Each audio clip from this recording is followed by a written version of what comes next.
بسم الله الرحمن الرحيم. الحمد لله رب العالمين، والصلاة والسلام على سيد المرسلين وعلى آله وصحبه أجمعين. أما بعد، معزز ومكرم ومحترم حاضرین، السلام علیکم ورحمۃ اللہ وبرکاتہ۔ اللہ سبحانہ و تعالیٰ کا احسان ہے، اللہ کا شکر ہے کہ اللہ تبارک تعالیٰ نے ہم سب لوگوں کو یہ توفیق عطا فرمائی کہ ہم سب لوگ آج یہاں جمع ہوئے تاکہ ہم لوگ مسلمانوں کے درمیان اتحاد کی بات کر سکیں اور مسلمانوں کے اہم مسئلے پر گفتگو کر سکیں۔ آپ کے سامنے آج میں وقف بل پر کچھ بات کرنا چاہتا ہوں۔ اس بل پر بات جو ہوگی اس میں کئی جہت سے بات کرنی ہے اور وقت کم ہے، اس لیے میں تمام بات آپ کے سامنے نہیں رکھ پاؤں گا۔ انشاءاللہ کوشش کروں گا کہ چند موٹی موٹی باتیں لیکن کچھ تفصیل کے ساتھ آپ کے سامنے رکھ سکوں۔ اللہ تبارک تعالیٰ مجھے توفیق عطا فرمائے کہ میں اس طرح سے بات آپ کے سامنے رکھ سکوں کہ بات سب کی سمجھ میں آ جائے، آمین یا رب العالمین۔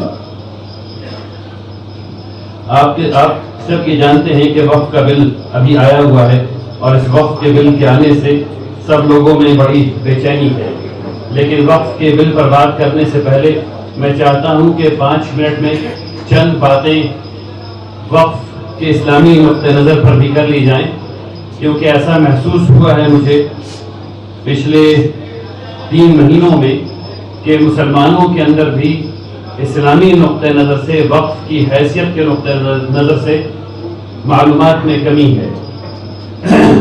یہ بات جاننا ضروری ہے کہ وقف کیا چیز ہے۔ تو ہم لوگ یہ بات جانتے ہیں اور آپ کے سامنے بھی یہ بات جناب قاضی وسیع صاحب نے بہت ہی اچھے انداز میں آپ کو یہ بتایا کہ اسلام جو ہے وہ منظم اور متحد قوم چاہتا ہے، اور اللہ کے رسول صلی اللہ علیہ وسلم نے ہم لوگوں کو ایسی ہی امت بنایا ہے، اور ایسی امت کے لیے ضروری ہے کہ ایسے سامان کیے جائیں جس سے کہ وہ لوگ جن کے پاس ہے وہ نظم کریں، ان کے لیے جن کے پاس نہیں ہے ان کی استطاعت بڑھائیں تاکہ وہ بھی دینے والے ہو جائیں۔ اصل فکر اس بات کی ہے۔ آپ جانتے ہیں کہ اسلام میں مختلف قسم کا دینا رائج ہے جو سنت سے ثابت ہے۔ آپ جانتے ہیں کہ اسلام میں زکوٰۃ ہے، آپ جانتے ہیں کہ صدقہ ہے، مختلف قسم کے صدقات ہیں، آپ جانتے ہیں کہ عشر کا مسئلہ ہے، آپ جانتے ہیں کہ کفارہ دیا جاتا ہے۔ ان تمام چیزوں کی تفصیل میں جانے کا وقت نہیں ہے، اگر ہوتا تو بہت اچھا ہوتا لیکن وقت نہیں ہے۔ تو اسلام ایسا دین ہے جو دینا سکھاتا ہے۔ ہر ایک لمحے پر جب آپ کچھ کرتے ہیں تو بتاتا ہے کہ آپ ایسا کریں گے تب اللہ سبحانہ و تعالیٰ آپ سے راضی ہوں گے۔ ہر جگہ قرآن کریم میں یہ بات آتی ہے کہ اس سے خرچ کرو جو ہم نے تم کو دیا ہے۔ ٹھیک اسی طریقے سے وقف بھی ایک چیز ہے۔ وقف کے سلسلے میں ایک بات جو بار بار لائی جاتی ہے اور میں اس کو شروع میں ہی اس کا ازالہ کر دینا چاہتا ہوں۔ وقف کے بارے میں کچھ لوگوں نے کہا کہ یہ قرآن میں نہیں ہے، اور کچھ لوگوں نے یہ بھی کہا کہ یہ حدیث میں نہیں ہے۔ میں آپ سے کہنا چاہتا ہوں کہ دونوں لوگ یا تو انہوں نے پڑھا نہیں ہے اور یا پھر جان بوجھ کر کے جھوٹ بول رہے ہیں۔ یہ ٹھیک ویسے ہی جیسے کہا جائے کہ لفظ نماز قرآن میں نہیں ہے، بالکل صحیح بات ہے، لفظ نماز قرآن میں نہیں ہے، صلاۃ موجود ہے۔ یہ کہا جائے کہ انار قرآن میں موجود نہیں ہے لیکن رمان موجود ہے۔ ٹھیک اسی طریقے سے وقف کو قرآن میں مختلف نام سے بلایا گیا۔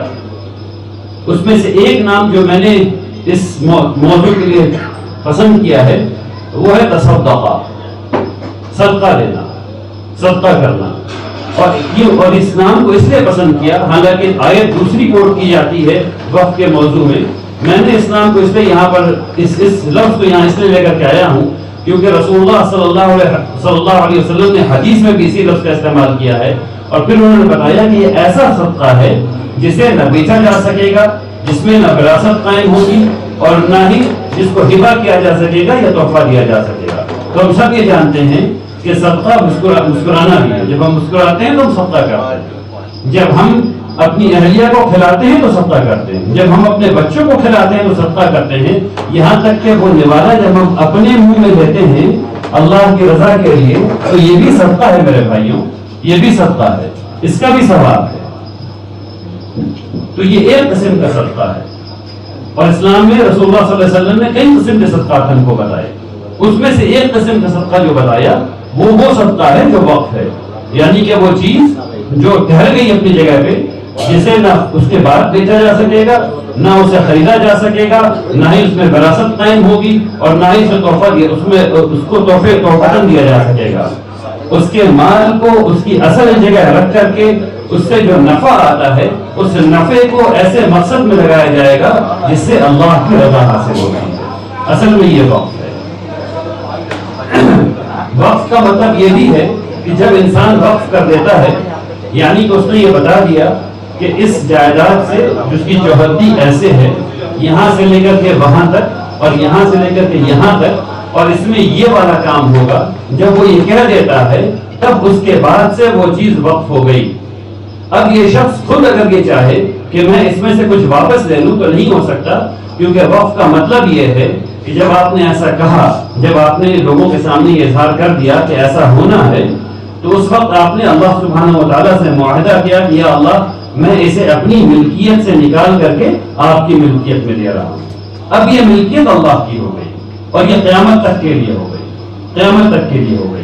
اب خود وہ شخص جس نے اس کو اپنی ملکیت سے نکال کر کے اللہ کی ملکیت میں دے دیا, اب کیونکہ یہ ملکیت تبدیل ہو گئی ہے, اس کا کوئی حق اس پہ اب نہیں رہا, اس کا کوئی حق نہیں رہا. اب جو وہ کر سکتا ہے وہ صرف یہ کہ متولی اس پہ اپوائنٹ کر دے, اور متولی وقف کی جائیداد میں کچھ نہیں کر سکتے سوائے اس کے کہ اس کو سب سے احسن طریقے سے جو منشا ہے واقف کی وہ پوری کی جائے. اب جو سمجھنے والی بات ہے کہ وہ منشا کیا چیز ہے, وہ منشا ایک ایسا امر ہے جس سے واقف کو ایسا محسوس ہوتا ہے کہ اس سے اس کو اللہ کی رضا حاصل ہوگی, اور اس کا ایسا محسوس ہونا اسلام کے دائرے کار کے اندر ہونا چاہیے, اس کے باہر نہیں ہو سکتا. یعنی یہ نہیں ہو سکتا کہ وہ کہہ دے کہ اس زمین پر یہاں پر شراب کا کاروبار ہوگا اور اس شراب کے کاروبار سے جو پیسہ آئے گا اسے یتیم کریں گے. ایسا نہیں ہو سکتا, نہیں ہو سکتا, یہ وقف نہیں ہوگا. ایسا اس وقت ہوگا جب وہ کہے کہ اس سے کاروبار ہوگا اور اس کاروبار سے یہ والا کام ہوگا, جس سے نفع آئے گا اس سے مثلا چڑیوں کو دانا کھلایا جائے گا, اس سے غریب بچوں کے فیس دی جائے گی, یا کچھ بھی ٹریننگ بچوں کو دیا جائے گا, کچھ بھی کام کیا جائے گا. جب یہ سب منشا ہوگی اللہ کی رضا کی خاطر تب وہ چیز صحیح ہوتی ہے. اب آپ کے سامنے 3-4 ٹرم آئے ہیں. ایک ٹرم آیا وقف, جو کہ وہ مال ہے, جو کہ وہ جائیداد ہے, جو کہ وہ زمین ہے, وہ گھر ہے جو کسی نے وقف کیا ہے. اب وقف کرنے والا جو شخص ہے اس کو واقف کہتے ہیں. وہ شخص جو اس کے بعد جو اس کا کیئر ٹیکر ہوگا اس کو متولی کہتے ہیں. اور اس میں جو ایک سب سے اہم چیز ہے منشا. منشا کی بات میں بار بار اس لیے کر رہا ہوں کیونکہ مجھ سے کئی دفعہ لوگوں نے یہ پوچھا ہے کہ منشا جو ہے وہ 3 نسل پہلے 4 نسل پہلے لوگ یہ کر گئے اس کو وقف, اب ایسا کرتے ہیں کہ اس میں یہ والا کام کر دیتے ہیں. نہیں, اسلام میں یہ اتنا آسان نہیں ہے. وقف جو ہے اس کی منشا تبدیل نہیں کی جا سکتی, اس بات کو سمجھنا چاہیے.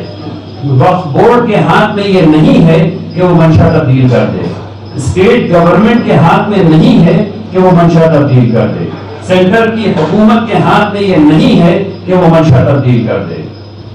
منشا جس نے جیسی کی تھی ویسی رہے گی, سوائے اس کے کہ اس منشا کو حاصل کرنا امپاسبل ہو جائے, مستحیل ہو جائے. وہ کیسے ہو سکتا ہے؟ میں ایک مثال دیتا ہوں. آپ نے ایک وقف کیا اور کہا کہ اس سے یہاں پر جو ہے وہ کھیت لگایا جائے گا اور اس میں دانے اگائے جائیں گے اور اس دانے سے چڑیا کو کھانا کھلایا جائے گا, اور یہ ثواب کا کام ہے.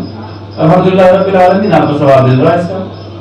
لیکن کلائمیٹ میں تبدیلی ہو رہی ہے, آپ سب لوگ جانتے ہیں کہ موسم گرم ہو رہا ہے, چڑیا مر گئی, اب چڑیا کوئی نہیں آ رہی وہاں پہ. اب کیا ہوگا؟ منشا کیسے حاصل ہوگی؟ نہیں حاصل ہو سکتی. اب یہاں پر عمارت کی ضرورت ہے. منشا تبدیل یعنی سب وہ منشا جو اوریجنل منشا کے بالکل قریب تھی وہاں تک اس کو تبدیل کیا جا سکتا ہے، وہ امیر کی اجازت سے اس علاقے کے قاضی صاحب ہی کر سکتے ہیں۔ اس لیے آپ کو عمارت کی ضرورت ہے، اور اس لیے آپ کو پتا ہونا چاہیے کہ کوئی بھی حکومت منشا کو تبدیل نہیں کر سکتی۔ تو یہ موٹی موٹی باتیں ہیں وقف کے سلسلے میں جو ہر مسلمان کو جاننا ضروری ہے، تاکہ وہ وقف پر جو اتنے سوال اٹھائے جاتے ہیں کہ یہاں پر یہ والی زمین ہے، وہاں پر وہ ہے، اس میں ایسا کیوں نہیں ہو جاتا، اس میں ایسا کیوں نہیں ہو جاتا، تو ایسا اس لیے نہیں ہو سکتا کیونکہ واقف نے کچھ خاص منشا کر دی تھی اس کی، تو وہ چیز ویسے وہاں پر ویسے ہی ہوگا، اس کے علاوہ نہیں ہو سکتا۔ اب آگے بڑھتے ہیں۔ اب بات آتی ہے دستور کی۔ دستور کی بات لمبی ہے، میں صرف اس میں 3-4 چیزیں آپ کی نگاہ میں ڈالنا چاہتا ہوں جو آگے آنے والے تجزیے کے لیے ضروری ہے۔ دیکھیے یہ جو بل آ رہا ہے یہ کئی دفعات ایسی ہیں دستور کی جس سے متصادم ہے، جس کو یہ وائلیٹ کرتا ہے اسے ٹکراتا ہے۔ اس میں ایک دفعہ ہے آرٹیکل 14 ہے۔ آرٹیکل 14 مساوات کی دفعہ ہے، وہ رائٹ ٹو ایکوالٹی، ٹھیک ہے نا، وہ قانون کے سامنے بتاتا ہے کہ 2 لوگ برابر ہوں گے۔ اس بل میں کئی ایسی چیزیں ہیں جو اس دفعہ کے خلاف ہیں۔ اس میں آرٹیکل 25 ہے۔ آرٹیکل 25 جو ہے وہ مذہب کی دفعہ ہے، وہ کہتا ہے کہ آپ آزاد ہیں مذہب اختیار کرنے میں، اور آپ آزاد ہیں اس مذہب کو پریکٹس کرنے کے لیے، اس مذہب کو آگے بڑھانے کے لیے، اور اس مذہب کی تبلیغ کرنے کے لیے، ان تمام چیزوں کے لیے آپ آزاد ہیں۔ اس میں ایک دفعہ ایسی بھی آ رہی ہے جو 26 ہے، جو کہتا ہے کہ آپ اپنے مذہبی امور کو خود مینج کریں گے، کوئی دوسرا آپ کے لیے مینج نہیں کرے گا۔ یہ جو بات میں نے شروع کی تھی قرآن و حدیث سے، اور وقف کو جو ثابت کر رہا تھا میں قرآن اور حدیث سے، وہ اس لیے ثابت کر رہا تھا کہ ہمیں یہ پتا چلے کہ یہ چیز عبادت ہے جو ہماری تراث سے ثابت ہے، یہ چیز عبادت ہے جو ہماری تراث سے ثابت ہے، اس لیے اس میں دخل اندازی آرٹیکل 26B کے خلاف ہے۔ اس وجہ سے اس میں آرٹیکل 29 بھی ہے، آرٹیکل 30 بھی ہے جو مائنورٹی رائٹ سے متعلق ہے، انشاءاللہ آگے اور اس پہ بات ہوگی۔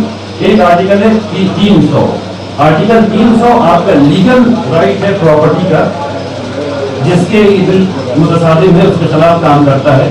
اور آرٹیکل 50 ہے جو کہتا ہے کہ ایگزیکٹو اور جوڈیشری کے درمیان ایک فاصلہ رہے گا، اور یہ اس کو بھی ختم کرتا ہے۔ اس کو صرف ذہن میں رکھیے گا، انشاءاللہ یہ آگے کام آئے گا۔ اب آگے چلتے ہیں۔ آگے دیکھیے، میں چاہتا ہوں کہ 2 منٹ میں اس بات کو آپ کے سامنے رکھوں کہ جو ابھی کا وقف ایکٹ ہے 1995 کا، جو ترمیم شدہ ہے 2013 کا، اس کے مقاصد کیا ہیں۔ اس کے مقاصد سب سے پہلا یہ ہے کہ وقف کی جائیداد کو بچایا جائے، وقف کو رجسٹریشن کرا کر کے، وقف کی جائیداد بچایا جائے، اس کو رجسٹریشن کرا کر کے۔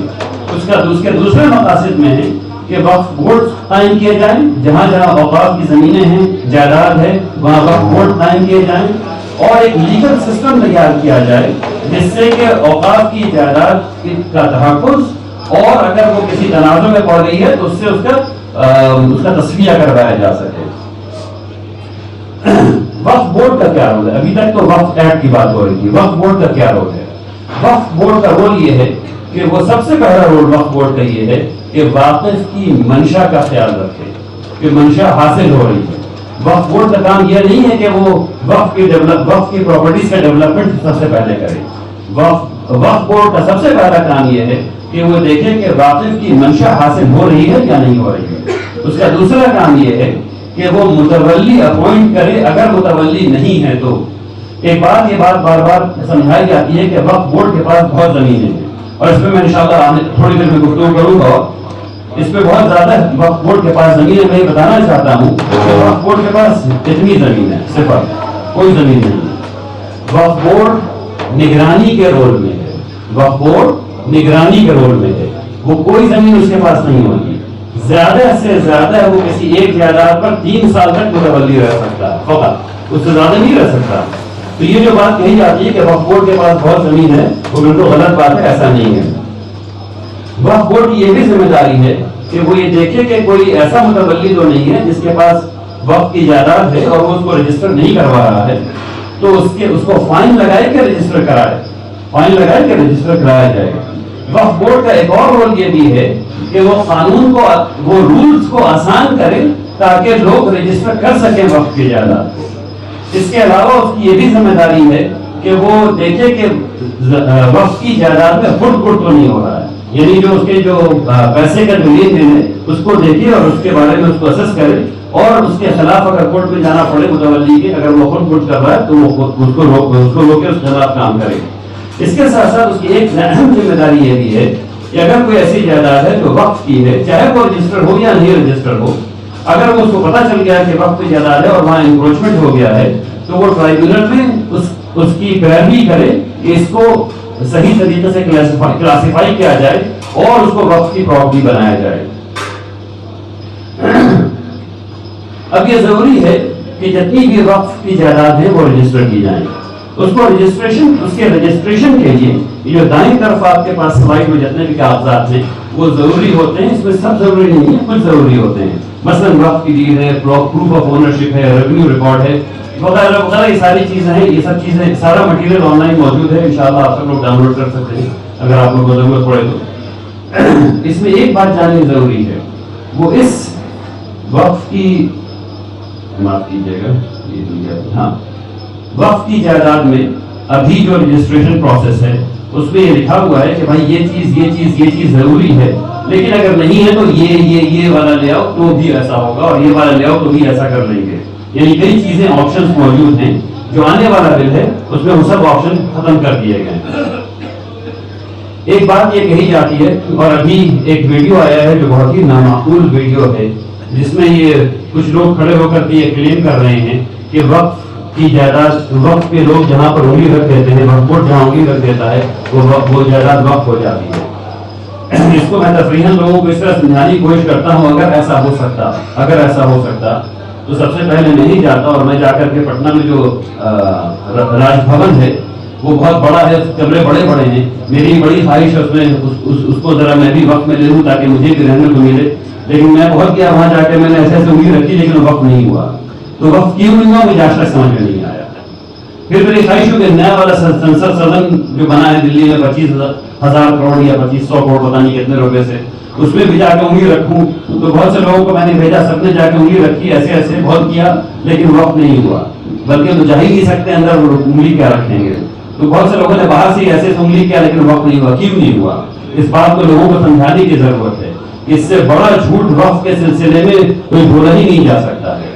اصل میں جو پروسیس ہے وہ یہ ہے کہ جب بھی کسی متولی کو یا اسٹیٹ وقف بورڈ خود یہ چاہے اور اس کو اس بات کا یعنی لیگل ایویڈنس اس کے پاس موجود ہے کہ یہ جائیداد وقف کی ہے، یعنی کہ وہ ثابت کیا جا سکتا ہے کہ وہ جائیداد وقف کی ہے، تب اس کے بعد پھر وہ 3 جگہ سے اس کو وہ انویسٹیگیشن اس کی ہوتی ہے، اس کو وہ سرکل آفیسر کو خط لکھا جاتا ہے، وہ ریونیو ریکارڈ سے پوچھا جاتا ہے، اور پھر اس کے بعد پھر وہ لینڈ رجسٹری آفس سے بات چیت کی جاتی ہے۔ ان تمام جگہوں سے بات چیت کرنے کے بعد جب circle officer, land revenue officer, registry officer, یہ تمام لوگ جب اس پہ سائن کر دیتے ہیں تب جا کر کے کوئی جائیداد وقف کی جائیداد بنائی جاتی ہے۔ ایسے نہیں ہو جاتا کہ ایک آفیسر جو سرکار کا آفیسر ہے وہ اکیلے کمرے میں بیٹھ کر کے اس کو دل کر رہا ہے اور وہ سائن کر دے رہا ہے پیپر پہ اور وہ جائیداد وقف کی ہو جا رہی ہے، ایسا بالکل بھی نہیں ہوتا۔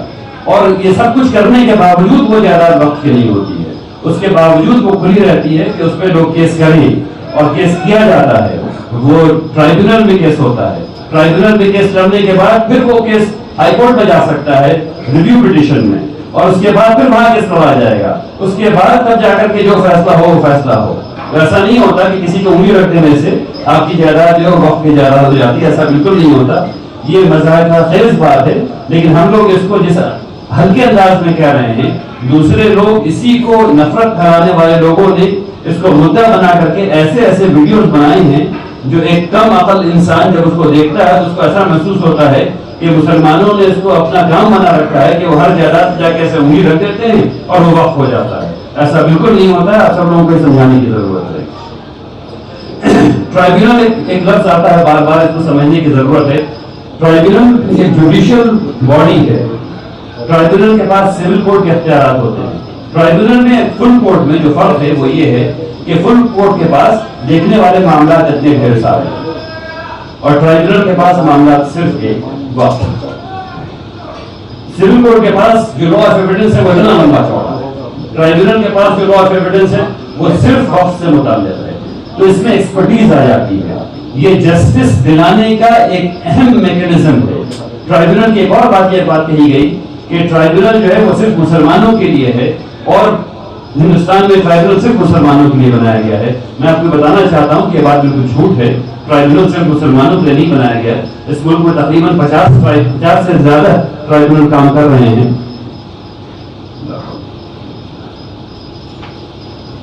اس ملک میں 50 سے زیادہ ٹرائبیونل کام کر رہے ہیں جو مختلف نوعیت کے ہیں. انکم ٹیکس ٹرائبیونل ہے, واٹر ٹیکس ٹرائبیونل ہے, وغیرہ وغیرہ.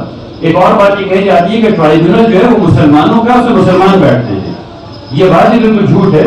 ٹرائبیونل کے جو چیئرمین ہوتے ہیں وہ کلاس 1 رینک کے سیشن جج ہوتے ہیں یا ڈسٹرکٹ جج ہوتے ہیں. ٹرائبیونل میں جو دوسرے صاحب ہوتے ہیں وہ ڈسٹرکٹ مجسٹریٹ رینک کے ایک آدمی ہوتے ہیں. اور ٹرائبیونل میں جو تیسرے شخص ہیں وہ وقف کے قانون کو جاننے والے ایک اسلامک اسکالر ہوتے ہیں. ان تینوں کو حکومت ہی اپوائنٹ کرتی ہے. تو ایسا بالکل بھی نہیں ہے کہ مادر شرعیہ ان کو اپوائنٹ کرتی ہے یا جمعیت علماء ان کو اپوائنٹ کرتی ہے یا جماعت اسلامی ان کو اپوائنٹ کرتی ہے. ایسا بالکل بھی نہیں ہے. ایسا بالکل بھی نہیں ہے. یہ سب حکومت اپوائنٹ کرتی ہے. لوگوں کو یہ غلط فہمی پیدا کی جاتی ہے بار بار کہ یہ سب مسلمان ہیں جو مسلمان اپوائنٹ کر رہے ہیں. ایسا بالکل نہیں ہوتا. کام ٹرائبیونل کا صرف یہ ہے کہ وہ وقف کی جائیداد میں جو تنازعات آتے ہیں, جو پریشانیاں آتی ہیں, اس کے کیس کو سنیں. اگر وہ واقعی وقف کی جائیداد ہے تو اس کو وقف کی جائیداد کی طرح کلاسیفائی کروائے, اور نہیں ہے تو پھر اس کو الگ کر کے ہٹا دے. اب اس میں چونکہ وقت کم ہے اس لیے مجھے تھوڑا تیزی سے آگے بڑھنا پڑ رہا ہے. ایک بات یہ کہی کہ ایسا کیسے ہے کہ وقف جو ہے وہ صرف ہندوستان میں ہے, باقی اسلامک ممالک میں وقف نہیں ہے. اور یہ بات ٹی وی پہ بار بار کہی گئی اور یہ بات نفرت پھیلانے نے بار بار کی. میں آپ کو بتانا چاہتا ہوں کہ یہ بات بالکل جھوٹ ہے. غالباً دنیا کا سب سے بڑا وقف اور چیریٹی کا نام ہے الحرمین وقف. تقریباً کئی 100 بلین 20 بلین ڈالر پر وہ مبنی ہے. الازہر یونیورسٹی کا وقف جو ہے وہ 10 بلین ڈالر پر ہے, بلکہ 10 نہیں 85 اور 100 بلین ڈالر زیادہ ہوگا, کیونکہ آدھے سے زیادہ قاہرہ پورا آدھے سے زیادہ قاہرہ مدینہ قاہرہ وقف ہے ازہر کے لیے. مصر کی 12.5% زمین وقف ہے. ترکی تقریباً ابھی ایک اور ڈاکیومنٹ آیا ہے جس پہ سگنیچر کسی کا نہیں ہے, لیکن منسٹری آف مائنورٹی افیئرس کے ویب سائٹ پر ہے. 11 صفحات کا ڈاکیومنٹ ہے جو ایکسپلینر ہے. اس میں یہ لکھا گیا ہے کہ ترکی میں کوئی وقف نہیں ہے. میں یہ بتانا چاہتا ہوں کہ دوسری رپورٹ جو میں نے پڑھی ہے وہ یہ کہتا ہے کہ 75% ترکی وقف ہے. 75% ترکی وقف ہے. سودان تقریباً 12-11% وقف ہے. تو جہاں جہاں مسلمان گئے ہیں 1446 سال میں وہاں وقف ہے. ایک اور بات اس سلسلے میں کچھ دنوں پہلے یہ ٹی وی پر آئی کہ مسلمان وقف نہیں کرتے تھے. اس کے بعد جب یہاں مغلیہ سلطنت آئی اس کے بعد مسلمانوں نے وقف یہاں کرنا شروع کر دیا. بالکل غلط بات ہے. مسلمان ہندوستان میں ایک بات یہ کہ محمد بن قاسم کے ساتھ نہیں آئے. مسلمان ہندوستان میں 627 میں تو یہاں مسجد بن گئی تھی. 627 عیسوی میں یہاں مسجد بن چکی تھی. تو جب رسول اللہ صلی اللہ علیہ وسلم حیات سے تھے تب یہاں مسجد بن چکی تھی میرے بھائیوں. تو مسلمان یہاں 1440 سال سے تو ہیں اور اس وقت سے یہاں وقف ہو رہا ہے, کیونکہ وہ مسجد اس وقت سے وقف ہے الحمدللہ جو آج تک کھڑی ہے. اس بات کو سمجھنا چاہیے. اب وقف کے ماڈرن کانٹیکس کو دیکھ لیتے ہیں. وقف کا ماڈرن کانٹیکس یعنی آج کے حالات ایسے ہیں کہ وقف میں ہم لوگ یہ سمجھ بیٹھے ہیں کہ مدرسہ اور قبرستان ہی وقف ہے. میں آپ کو بتانا چاہتا ہوں کہ اس ملک میں ہزاروں انگلش میڈیم اسکول وقف کی جائیداد پر ہیں. بنگلہ اسکول وقف کی جائیداد پر ہیں. اردو اسکول وقف کی جائیداد پر ہیں. مراٹھی اسکول وقف کی جائیداد پر ہے. میں جا چکا ہوں اس میں. کنڑ اسکول وقف کی جائیداد پر ہے. میں جا چکا ہوں اس میں. تمام اقلیتی زبان جتنی بھی ہیں سب کسی نہ کئی اسکول اس جائیداد پر بنے ہوئے ہیں. کالجز وقف کی جائیداد پر بنے ہوئے ہیں. میڈیکل کالجز وقف کی جائیداد پر بنے ہوئے ہیں. آرٹس کالجز وقف کی جائیداد پر ہیں, بی کام کالجز وقف کی جائیداد پر ہیں, یہاں تک کہ پوری یونیورسٹی وقف کی جائیداد پہ بنی ہوئی ہے. تو ایسا نہیں ہے کہ صرف مسجد اور مدرسہ اور قبرستان وقف کی جائیداد پر ہے. ایسا ہم لوگوں کو اس لیے محسوس ہوتا ہے کہ ہم سب لوگوں کو پتا ہے کہ ہم کو مرنا ہے اور ہم کو 3/6 کا پلاٹ اپنے لیے نہیں خریدنا پڑے, اس لیے قبرستان میں سب کو یاد رہتا ہے. اس بل کے بعد جو بات ہونے والی ہے 20 سالوں کے اندر, وہ یہ ہے کہ ہم سب لوگوں کو, اگر یہ بل آ گیا اور پاس ہو گیا, تو میں اس کو آن کیمرہ کہنے کو تیار ہوں کہ جو حشر ہونے والا ہے وہ وہی ہونے والا ہے جو یورپ اور امریکہ میں ہے, کہ ہر آدمی کو اپنے مرنے سے پہلے یہ فکر کرنی پڑتی ہے کہ اس کا 3/6 کا پلاٹ کس قبرستان میں ہوگا اور کتنے روپے میں وہ خریدا جائے گا, اور وہاں کے دفن کرنے کے لیے اس کے گھر سے وہاں تک کون سی گاڑی لے کے اس کو جائے گی, کیونکہ آدمی تو کندھے میں لے کے نہیں جا سکتا 50 کلومیٹر میں. وہ گاڑی لے کر کے جائے گی اور وہاں ویسے کران سے نیچے اتارا جائے گا اور بلڈوزر سے مٹی ڈال دی جائے گی. یہی ہونا ہے اس بل کے آ جانے کے بعد. تو اس بات کو یاد رکھنا ہے ہم لوگوں کو کہ وقف کی جائیداد پر کلینکس بھی ہیں, ہاسپٹلس بھی ہیں, کالجز بھی ہیں, اسکولز بھی ہیں, اور ان تمام چیزوں کے ساتھ مسجد بھی ہے, مدرسہ بھی ہے, قبرستان بھی ہے, چاپاکل بھی ہے. یہ تمام چیزیں ہیں. ایک تصور یہ پیش کیا گیا جو لوگ نفرت پھیلاتے ہیں ان لوگوں کے ذریعے کہ یہ جو 9 لاکھ ایکڑ زمین جو حکومت کہہ رہی ہے کہ مسلمانوں کے پاس ہیں, ویسے میں یہ سمجھتا ہوں جس سے بہت زیادہ ہونا چاہیے. یہ جو 9 لاکھ ایکڑ زمین حکومت کہہ رہی ہے کہ مسلمانوں کے پاس ہیں, یہ سب کی سب ایک جگہ پر ہیں, اور مسلمان ایسا ہو گیا ہے شاید کہ مسلمان جو ہے وہ کوئی دوسرا ملک بنانے کے چکر میں ہے. میں یہ بتانا چاہتا ہوں کہ تمام جائیدادیں کشمیر سے لے کے کنیا کماری تک, گجرات سے لے کر کے آسام تک, چھوٹے چھوٹے اور بڑے بڑے وقت, چھوٹی چھوٹی اور بڑی بڑی وقت کی جائیداد ہے, جس میں ایک دھر زمین بھی ہے, آدھا دھر زمین بھی ہے, چاواکل بھی لگا ہوا ہے اور اسکول بھی بنا ہوا ہے. تو ایسا کچھ نہیں ہو رہا ہے, لوگوں کے بتانے کی ضرورت ہے. اب ایک بات یہ سمجھنے کی ضرورت ہے, ہم لوگ یہ سمجھتے ہیں کہ تمام وقف کی جائیداد رجسٹرڈ ہے. یہ بات انتہائی غلط ہے. میں صرف بہار کا ایک ڈیٹا آپ کے سامنے رکھ دیتا ہوں. بہار میں اچھا سب سے پہلی بات یہ سمجھنا چاہیے کہ 1834 میں 1864 میں غالباً سب سے پہلی دفعہ وقف کا قانون آیا ہے, اور اس کے بعد سے مختلف وقتوں میں اس کو مختلف ترمیمات کی گئی اور پھر نیا بل لکھا گیا, یہاں تک کہ 1995 میں پہنچا اور پھر 2013 میں پہنچا, اور مسلمان جو ہے وقف کی جائیداد اس میں رجسٹر کرتے آئے. اور پچھلے 100 سال سے رجسٹریشن کا پروسیس چل رہا, اور چلنے کے باوجود بہار میں مسلمانوں کی آبادی 2 کروڑ 30 لاکھ ہے. اس 2 کروڑ 30 لاکھ آبادی کے لیے جو رجسٹرڈ قبرستان ہے وہ صرف 862 ہیں, صرف 862. اس کا 2 مطلب ہوتا ہے. پہلا مطلب یہ ہوتا ہے کہ مسلمان بہت زیادہ لمبا جی رہے ہیں, 200 سال یا 300 سال, کہ مر ہی نہیں رہے, کہ دفن نہیں ہو رہے. دوسرا مطلب یہ کہ قبرستان بہت زیادہ ہے لیکن یہاں دکھ نہیں رہا. یہ دوسری والی بات صحیح ہے. ابھی فہرست حکومت نے جاری کی ہے ایسے قبرستان کی جس میں کوئی تنازع نہیں ہے. اس کی پہلی فہرست اس نے جاری کی ہے, اس میں وہ کہتی ہے کہ 9237 قبرستان ہیں جس کی وہ ٹیکس پیئر کے پیسے سے, یعنی میرے اور آپ کے پیسے سے, وہ اس کی گھیرا بندی کرے گی. بہت اچھی بات ہے. اگر وہ 9000 قبرستان ہیں, اس میں سے اگر صرف 862 قبرستان رجسٹرڈ ہیں, تو کتنی رجسٹرڈ نہیں ہے سوچیے. وہ جو رجسٹرڈ نہیں ہے, 8100 خود جو رجسٹرڈ نہیں ہے, وہ 9 لاکھ کی گنتی میں نہیں ہے. وہ 9 لاکھ کی گنتی میں نہیں ہے. اس لیے میں نے آپ سے کہا کہ یہ جو 9 لاکھ کا فگر ہے بہت چھوٹا ہے. وہ اس لیے بھی چھوٹا ہے کہ 9 لاکھ کی بات پڑی تو سب لوگوں کو لگا کہ بہت بڑی چیز ہوتی ہے. جب تھوڑا سا ریسرچ کرنے بیٹھے تو یہ پتا چلا کہ ہندو ٹیمپل بورڈ صرف 2 اسٹیٹ میں, ہندو ٹیمپل بورڈ کی جو زمینیں ہیں وہ 9,40,000 ایکڑ ہیں. صرف 2 اسٹیٹ میں ہندو ٹیمپل بورڈ کی زمینیں وہ 9,40,000 ایکڑ ہے. تو مسلمان تو 1400 سال سے عبادت کی طرح وقف کرتے آ رہے ہیں. عبادت ہے مسلمانوں کے لیے وقف, اس سے وہ ثواب کما رہے ہیں, وہ صدقہ جاریہ ہے ان کے لیے. اور ہم نسلیں گزری ہیں ہماری جس میں ہر آدمی نے کچھ نہ کچھ وقف کیا ہوا ہے. یہ تو 9 لاکھ تو بہت ہی چھوٹا نمبر ہے. اگر اس کو تمام جائیداد رجسٹر ہو جائے تو پتہ نہیں کتنا وقت ہوگا. وہ آپ کو اندازہ لگانا ہے کہ اگر 862 جو ہے صرف وہ جب جوڑا گیا ہے تو 9 لاکھ پہنچ رہا ہے. اگر 9000 جو پہلی صرف فہرست ہے, دوسری فہرست ہم لوگوں کو پتا بھی نہیں کتنی ہے, تو اس میں کتنا ہوگا. آگے بڑھتے ہیں اس میں. اب دیکھیے جو چیز جو تجزیہ میں آپ کے سامنے رکھنے والا ہوں بہت جلدی اس کو دیکھنے کا نقطہ نظر کیا ہے؟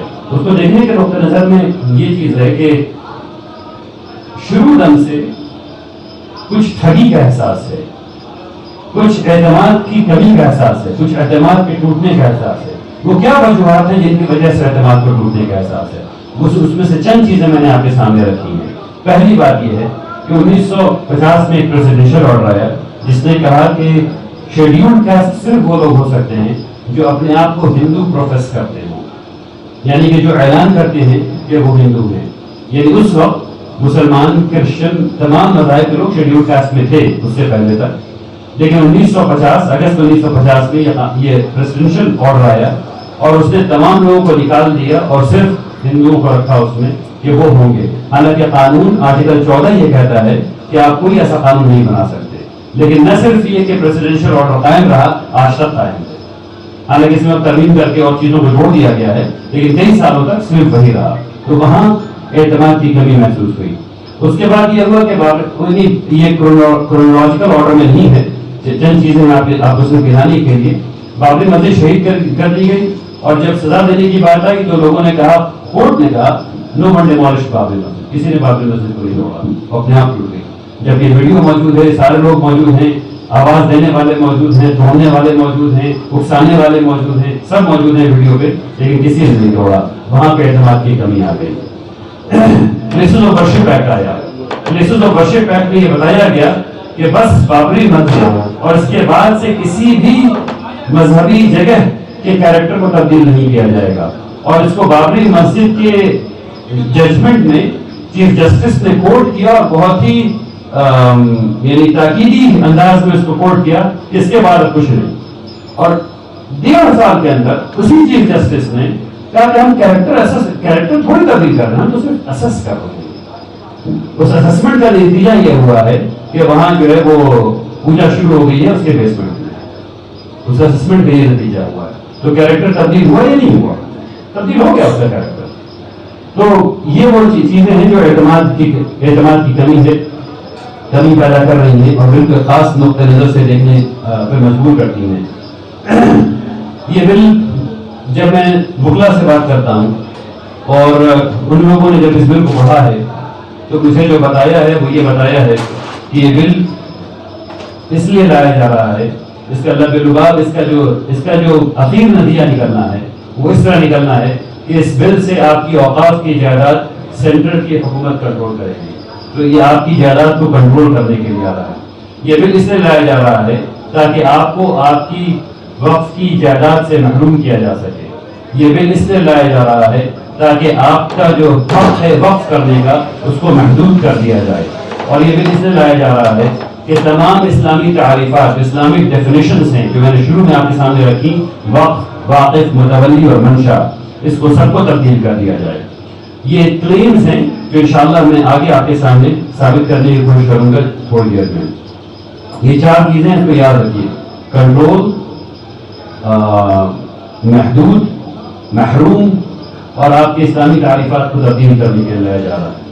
اب اس بل کو جب ہم لوگ کانسٹیٹیوشن کے نقطۂ نظر سے دیکھتے ہیں، نگاہ سے دیکھتے ہیں، تو پتہ چلتا ہے کہ یہ بل دستور کی روح کے خلاف ہے، یہ بل فنڈامنٹل رائٹس کے خلاف ہے، یہ بل مختلف دفعات جو قانون میں ہیں اس کے خلاف ہے، یہ بل مختلف لیگل پرنسپلز یعنی جو قانونی اصول ہوتے ہیں اس کے خلاف ہے، یہ بل ویل سیٹلڈ لاز کے خلاف ہے، سپریم کورٹ کی کئی ججمنٹ سے بالکل سیدھے متصادم ہے، اور یہ بل عرف کے خلاف ہے، اور یہ بل اسلامی قانون کے خلاف ہے۔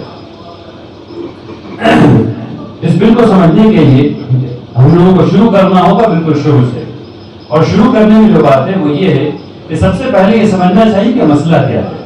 جب بھی آپ کو تبدیلی لاتے ہیں، جب بھی آپ کسی قانون کو تبدیل کرتے ہیں یا اس میں یہ کہتے ہیں کہ تبدیلی کی ضرورت ہے، تو آپ کو اس قانون میں مسئلہ کیا ہے اس کو ڈیفائن کرنا پڑتا ہے کہ یعنی ہم اس قانون میں ترمیم اس لیے لا رہے ہیں کہ یہ والا مسئلہ ہے، تو مسئلہ کیا ہے۔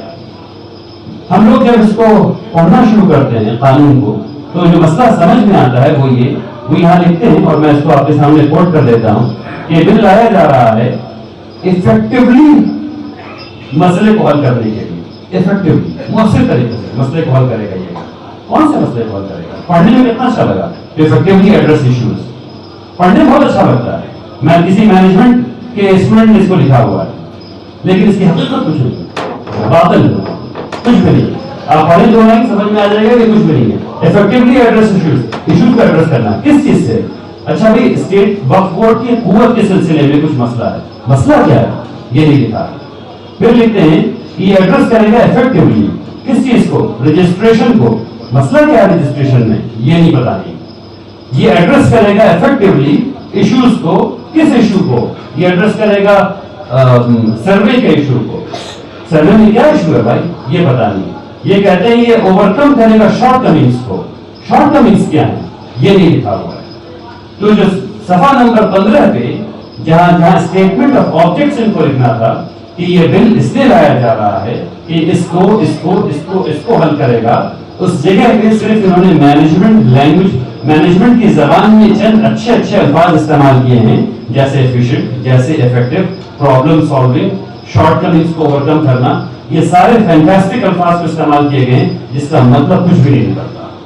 اصل مسئلہ یہ ہے کہ مسئلہ کچھ بھی نہیں، مسئلہ ان کے پاس کچھ بھی نہیں تھا اور اس کو وہ لوگ ایڈریس کرنے کی کوشش کر رہے ہیں. اب اس میں بل کی ڈرافٹنگ میں جب ہم لوگ دیکھتے ہیں، اور یہ سب سے اہم بات ہے جو میں کہہ رہا ہوں پورے اس میں، اگر یہ بات سمجھ میں آ گئی تو آپ تمام لوگ اس بل کی خامی کو بغیر بل پڑھے بتا سکیں گے انشاءاللہ. صرف یہ سوال کرنا ہے کہ مسئلہ کیا ہے، مسئلہ سمجھاؤ. مسئلہ کیا ہے، مسئلہ سمجھاؤ. اور مسئلہ کوئی بھی آپ کے سامنے نہیں رکھ سکے گا. جب بل بنایا جاتا ہے تو اسٹیک ہولڈر سے بات کی جاتی ہے، متاثرین سے بات کی جاتی ہے.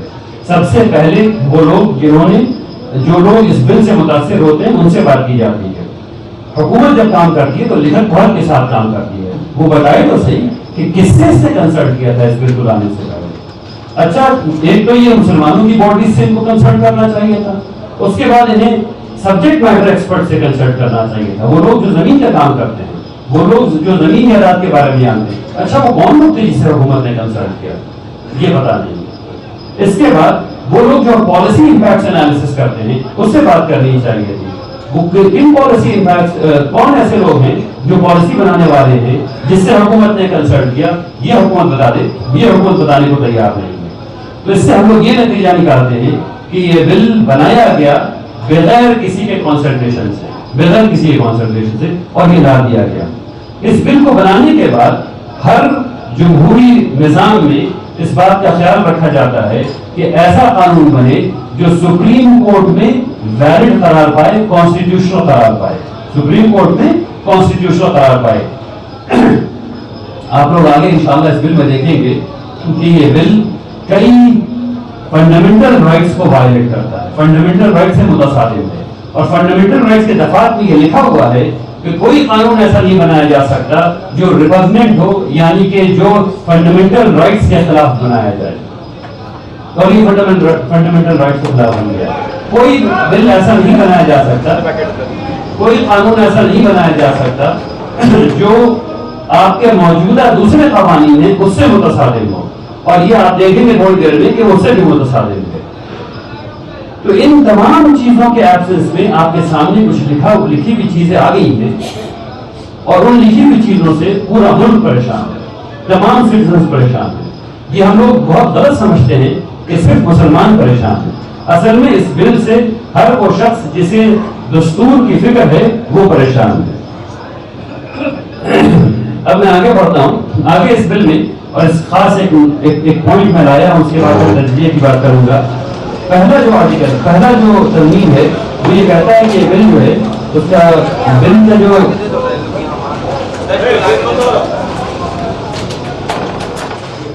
بہت شکریہ.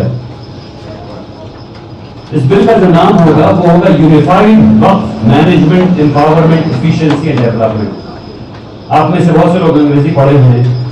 اگر کسی کو اس کا مطلب پتا ہوتا ہے بتا دیجیے اس کا مطلب کیا ہوتا ہے. میں نے اچھے انگریزی پڑھے ہوئے لوگوں سے پوچھا ہے کہ بھائی اس کا مطلب کیا ہوتا ہے بتا دو.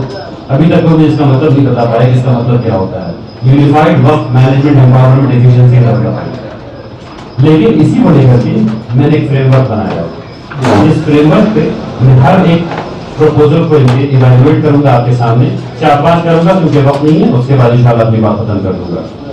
تو ان خوبصورت الفاظ کو یاد رکھیے گا: management, united, management, empowerment, efficiency and development. ان 4-5 چیزوں کو یاد رکھیے گا.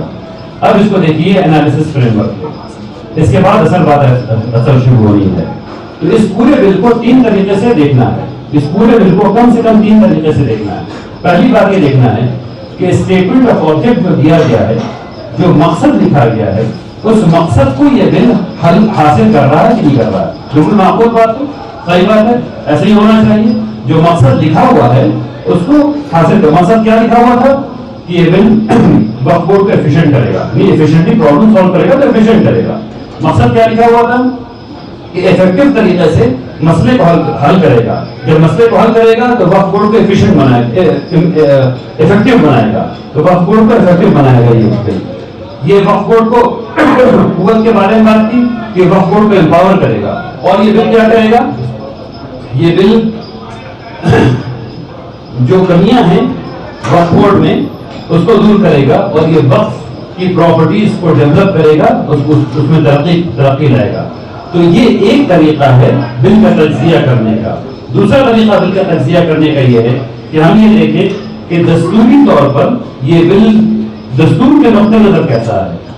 اور تیسرا طریقہ یہ ہے کہ ہم یہ دیکھیں کہ اس بل یہ جو ترمیم کی جا رہی ہے اس کا اثر وقف کی جائیداد پر کیا پڑنے والا ہے. تو 3 طریقے سے اس بل کو انالیسس کرنا ہے انشاءاللہ.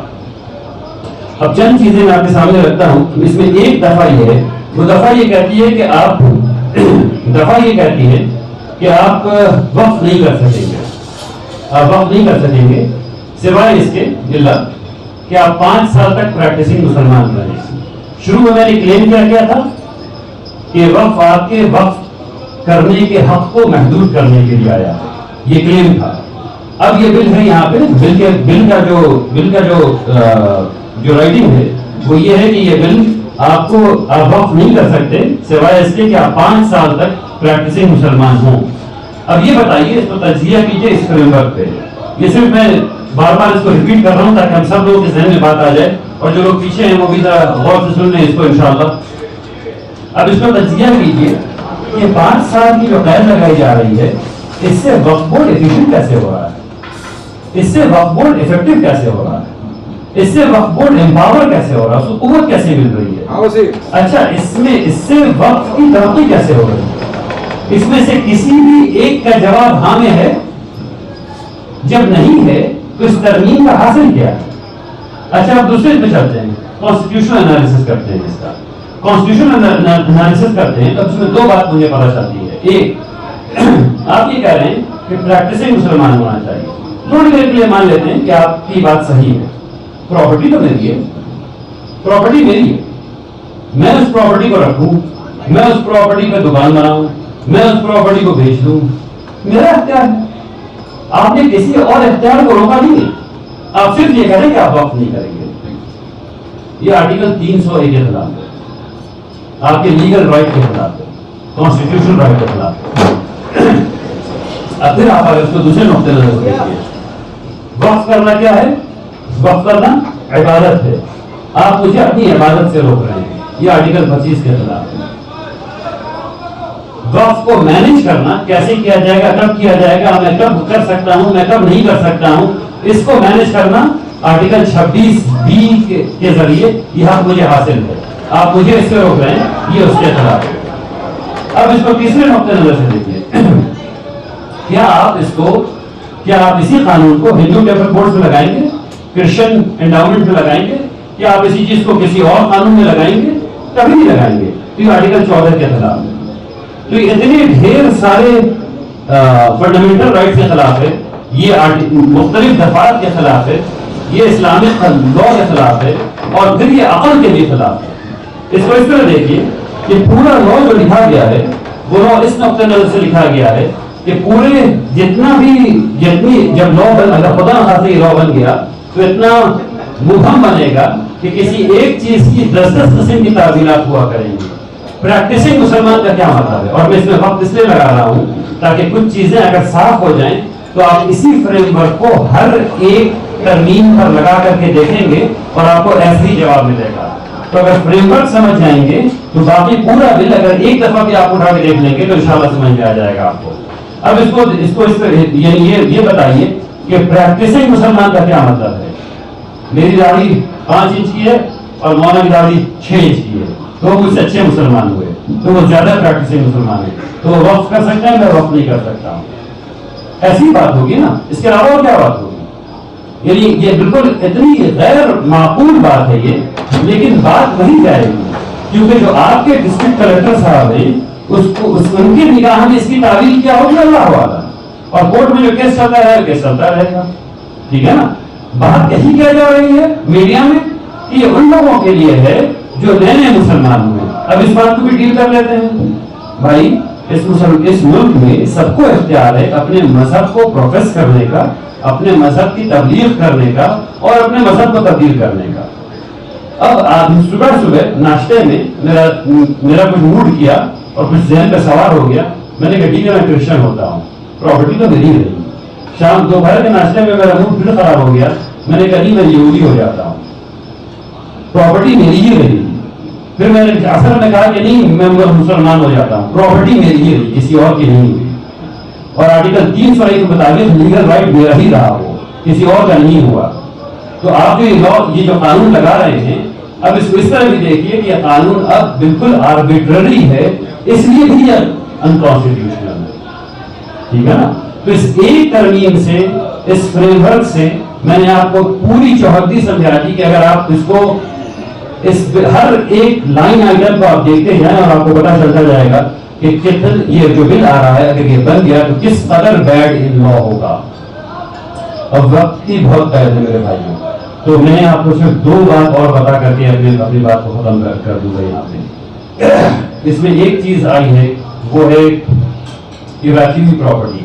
اس کو سمجھنا ضروری ہے. اس کو سمجھنا اس لیے ضروری ہے کہ اس پہ نفرت پھیلانے والوں نے بہت زیادہ بات کی ہے. بات یہ کی گئی ہے کہ ایویکیوم پراپرٹی کا کانسیپٹ آتا ہے آزادی کے وقت سے. جب یہ ملک آزاد ہو رہا تھا تو بڑھ بھی رہا تھا, اور اس وقت یہاں سے مسلمان وہاں جا رہے تھے اور وہاں سے غیر مسلم یہاں آ رہے تھے. تو کچھ لوگوں نے جو نفرت پھیلانے والے لوگ ہیں, انہوں نے اس بل کو پڑھا, بالکل نہیں, انہوں نے یہ بات کہنا شروع کی کہ آزادی کے وقت میں جتنے مسلمان یہاں سے گئے ان کی تمام کی پراپرٹی حکومت نے وقف بنا دی اور وقف بورڈ کے حوالے کر دی کہ یہ آپ کے لیے تحفہ ہے. یہ انتہائی جھوٹ بات ہے. ایک ویب سائٹ ہے اسٹڈی IAS, وہ لوگ تیاری کرواتے ہیں IAS کی, اور اس طرح کی کئی ویب سائٹس ہیں. اس پہ اس ایک ویڈیو کو 18 جب 3 مہینے پہلے یا 2 مہینے پہلے جب ہم نے دیکھا تھا تو 18 لاکھ وہ لوگ جو IAS کی تیاری کر رہے ہیں. اب اسٹڈی IAS میں تو آپ یعنی ہم لوگ تو جاتے نہیں نارملی, ٹھیک ہے نا, نارملی کون جاتا ہے اسٹڈی IAS پہ؟ وہ لوگ جو IAS کی تیاری کر رہے ہیں, یعنی پڑھے لکھے لوگ جاتے ہیں اس پہ. وہ لوگ گئے اور انہوں نے کیا دیکھا, انہوں نے یہ دیکھا کہ وہ تمام مسلمان جو یہاں سے چھوڑ کے چلے گئے ان کی جو پراپرٹی تھی وہ ہندوستان کی گورنمنٹ نے مسلمانوں کو تحفہ دے دیا, یہ لیجیے حضور آپ کی پراپرٹی, اس کو وقف بنا کر کے ہم آپ کو دے رہے ہیں. اور وہاں سے جو لوگ آئے تھے یہاں, ان کی تمام پراپرٹی مسلمانوں نے قبضہ کر لی. اب سوچئے کہ کوئی غیر مسلم بیچارہ جس کو اس کے بارے میں پتا نہیں ہے, اس کے دل میں مسلمانوں کے لیے کتنی نفرت آئے گی.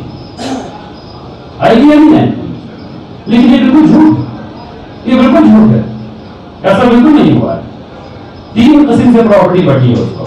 نمبر 1, وہ لوگ جو یہاں سے چلے گئے اور ان کو بیچنے کا موقع نہیں ملا, جو کہ سب سے بڑی تعداد تھی اس وقت. دیکھیے جب آزاد ملک, ہم لوگ کو تاریخ پڑھنی چاہیے. جب ملک آزاد ہو رہا تھا تو یوپی میں لوگوں, گاؤں میں لوگوں کا خیال یہ تھا کہ کچھ ایسا ہوگا کہ ہم صبح جائیں گے اور شام آئیں گے. بارڈر کے بارے میں کسی کو تصور نہیں تھا. یہ ڈاکیومنٹڈ ایویڈنس ہے اس کا کہ لوگ یہ سمجھتے تھے یوپی کے گاؤں میں کہ صبح جائیں گے شام آئیں گے, میری چیز میری رہے گی. لیکن ملک بڑھ گیا, بارڈر بن گیا, تو بہت سے لوگ جو گئے وہ اس خام خیالی میں تھے کہ ان کی جائیداد رہے گی, رہی نہیں. وہ سب جو اپنی جائیداد بغیر بیچے ہوئے گئے, ان کی جائیداد یہاں کی حکومت نے یہاں کے قانون کے مطابق لے لی. قانون ہے, بالکل صحیح بات ہے, آپ چھوڑ کے چلے گئے, انہوں نے لے لی اس کو اور اس کو پبلک پراپرٹی بنا دیا.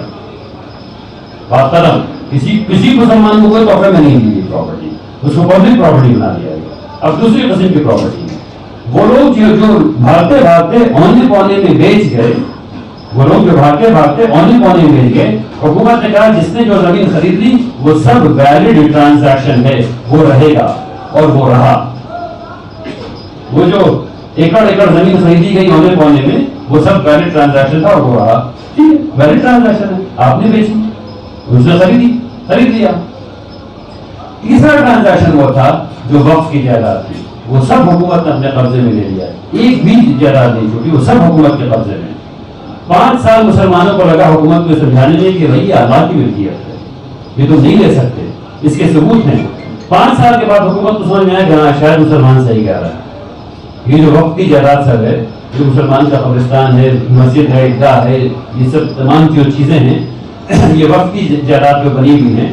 تب اس کے بعد حکومت نے کہا ٹھیک ہے ایسا کر لو کہ تم ایک فہرست بنا کر کے دو اور تمام ثبوت لے کر کے آؤ، اور پھر وہ ثبوت ایک کمیٹی کے سامنے جائے گا، اور پھر وہ کمیٹی جو جوڈیشل کمیٹی ہے وہ اس کو ریویو کرے گی، اور جب وہ اپروو کرے گی، جب اس کے پاس تمام ثبوت مل جائیں گے تب اس کو وقف مانا جائے گا. تو کئی لاکھ جو جائیداد تھی اس میں سے جو چند 100 یا 1000 کہہ لیں وہ جس کے ثبوت مل سکے اس کو حکومت نے واپس وقف بورڈ کو کیا کہ ہاں بھائی یہ پراپرٹی وقف کی ہے. اور اس میں سے بہت سے کیس آج تک چل رہا ہے، بہت سے کیس آج تک چل رہا ہے جو خالی نہیں ہوا. تو یہ ہے ایویکیوٹ پراپرٹی کا مسئلہ. پرابلم کہاں سے آئی ہے پتا ہے آپ کو؟ پرابلم یہاں سے آئی ہے کہ وقف ایکٹ 1994 کے قانون میں یہ لکھا ہوا ہے، ایک لائن لکھی ہوئی ہے provisions related to evacuee properties. یہ جو لفظ ایویکیوی آ گیا، کیا مسلمانوں کو ایویکیوی پراپرٹیز دی گئی؟ نہیں. جو لفظ آنا تھا وہاں وہ آنا تھا ریٹرن آف وقف پراپرٹیز، ریٹرن آف وقف پراپرٹیز. تو یہ مسئلہ پیش نہیں آنا تھا. وہاں لکھا گیا special provisions related to evacuee property. اب وہ جو ایویکیوی پراپرٹی وہاں لکھا ہوا تھا اس سے سارا مسئلہ آیا. نفرت پھیلانے والوں کو ایک لفظ ملا، انہوں نے اس ایک لفظ کو لیا اور اس سے خوب اشتہار کیا، نفرتیں پھیلائیں. ایک دوسرا مسئلہ وقف کے سلسلے میں بار بار آیا اور وہ یہ آیا، یہ کہا گیا کہ وقف بائی یوز جو ہے وقف بائی یوز جو ہے وہ ایک ایسی چیز ہے کہ مسلمان ادھر دیکھتے ہیں اور مسلمان ادھر دیکھتے ہیں، اور جب دیکھتے ہیں کہ کوئی نہیں دیکھ رہا ہے تو جلدی سے اپنے مردے وہاں دفن کر دیتے ہیں. رحمان بھائی بتائیے، آپ میں سے کتنے لوگوں نے اپنے اپنے گھر میں جو میت ہوئی تھی آپ کی، اس نے حکومت کی جائیداد پہ چوری کر کے زمین دفن کر دیا تھا؟ میرا خیال ہے کسی نے ہاتھ نہیں اٹھایا. الحمدللہ رب العالمین. مسلمان ایسا نہیں کرتے بھائی، مسلمان ایسا نہیں کرتے. ہم سب لوگوں کو یہ پتا ہے، ہم لوگ زندہ رہتے ہوئے گناہ کر لیتے ہیں اور پھر اللہ سے معافی مانگتے ہیں، لیکن ہم سب لوگوں کا اتنا خیال ہے کہ ہمارے آباء و اجداد غلط جگہ پہ نہ دفن ہو جائے، غلط جگہ پہ نہ دفن ہو جائے. تو ایسا نہیں ہوتا. وقف بائی یوز میں یہ بات کی جا رہی ہے کہ اس کے کوئی کاغذ نہیں ہے. یہ زمین جو ہے وہ بالکل صاف ستھری زمین حکومت کی زمین تھی جس کو بنا دیا گیا. اس کی کہانی یہاں سے شروع ہوتی ہے. پرانے وقت میں جتنا گرجا گھر بنا، جتنا سکھوں کا ٹیمپل بنا، جتنے ہندوؤں کے مندر بنے، جتنے بودھ وہار بنے، سب کا لینڈ ڈیڈ تو ہوگا، سب کی رجسٹری ہوگی نا. کسی کی نہیں ہے کیونکہ نہ رجسٹری آفس تھا نہ لینڈ ڈیڈ تھا. تو کیا ہم مان لیں کہ وہ سرکاری زمین پر ہے؟ اس وقت تو سرکار بھی نہیں تھی. تو سرکار کی زمین کہاں سے آ گئی میرے بھائی؟ سرکار کی زمین کہاں سے آ گئی؟ بات سمجھ میں آ رہی ہے؟ وہ سب کے سب جتنے پرانے مندر تھے، پرانے گرجا گھر ہیں، پرانے ہندو ٹیمپل ہیں، یہ سب کے سب بائی یوز ہیں. کسی کے پاس رجسٹری کا کاغذ نہیں ہے. 100 روپے کے اسٹیمپ پیپر میں مہر نہیں لگا ہوا کسی کے پاس. کوئی ڈیڈ نہیں کریٹ کی گئی ہے کسی کی، الا ماشاء اللہ. مثلا میں آپ کو مثال دے سکتا ہوں. مسلمان اس مسئلے میں آگے رہے ہیں تاریخی طور پہ. جب آیا صوفیہ کو ترکی میں خریدا گیا تو لینڈ ڈیڈ بنایا گیا. زمین جب وہ اسٹرکچر خریدا گیا تو خرید کر کے سلطان نے اس کو خریدا اور خرید کر کے اس کی سیل ڈیڈ کو محفوظ رکھا، وہ آج تک محفوظ ہے.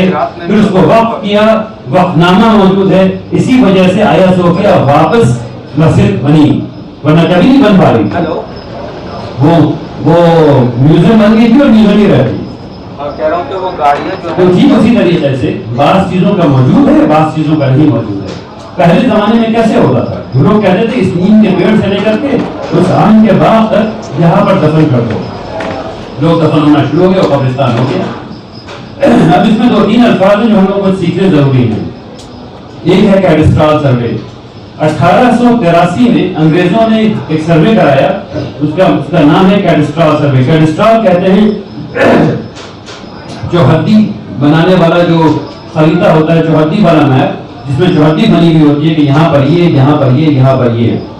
یہ جو ہندوستان میں بنا ہے وہ 1883 میں بنا ہے. وہی ایک سروے ہے جو گیزٹ تک پہنچا. اس کے بعد میرے علم میں ہندوستان کا کوئی ایسا سروے نہیں ہے جو گیزٹ تک پہنچا ہے. ٹھیک ہے نا. کیڈسٹرال سروے میں انگریزوں نے قبرستان میں جو پلاٹ ہے پلاٹ نمبر لکھ کر کے وہاں قبرستان کا نشان بنایا ہوا ہے.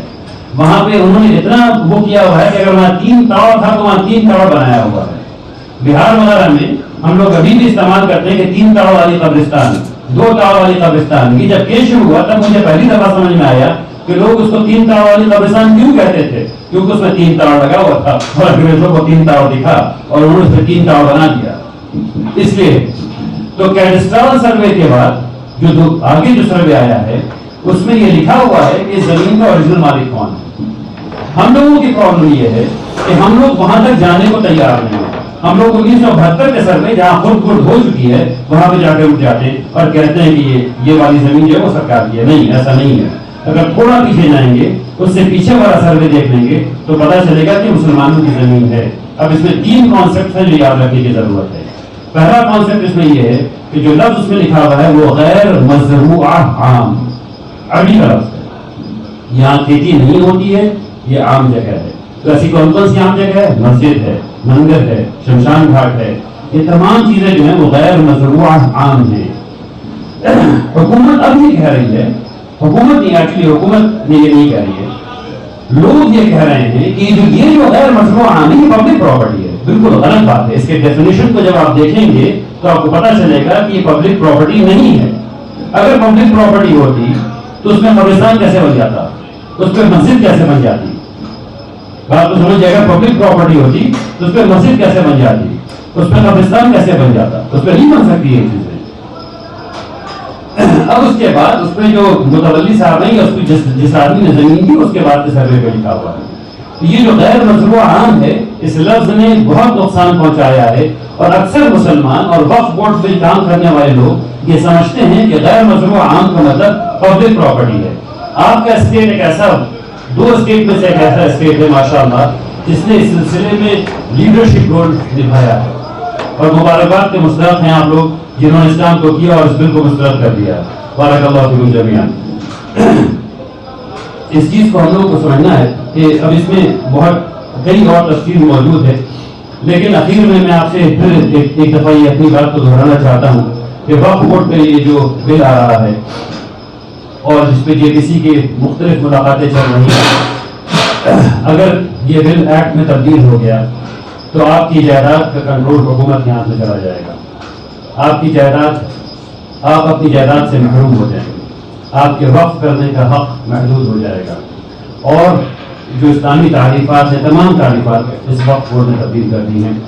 ہم لوگوں کو یہ کرنا چاہیے کہ ہم لوگ جتنی محنت ہو سکے کریں کہ یہ وقف بل ایکٹ نہیں ہو پائے. جتنے کانسٹیٹیوشنل راستے ہیں سب پہ عمل کریں تاکہ ایسا نہیں ہو پائے. انشاءاللہ وآخر دعوانا ان الحمد للہ رب العالمین. بارک اللہ فیکم جمیعا.